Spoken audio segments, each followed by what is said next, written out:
ఏంటి వస్తే ఏంటి తిండే లేదని దిగులే పడని జన్మే నాదేరా.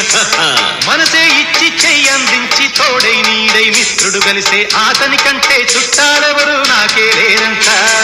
హృదయం మాత్రం నాదే, ఊపిరి కాదా తనదే. నా నేస్తం కోసం ప్రాణాలైనా ఇస్తానే.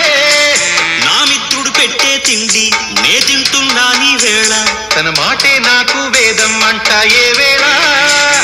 శోకం వీడే స్వర్గం చూసే రాగం పాడే తాళం వేసే పాటలు పాడే పువ్వుల జంట మేమే. సింగారాల పైరుల్లోన బంగారాలే పండేనంట పాడాలి. నవ్వుల్లోన పువ్వుల్లాగా జీవితాలే సాగాలంట ఆడాలి. ఈనాడు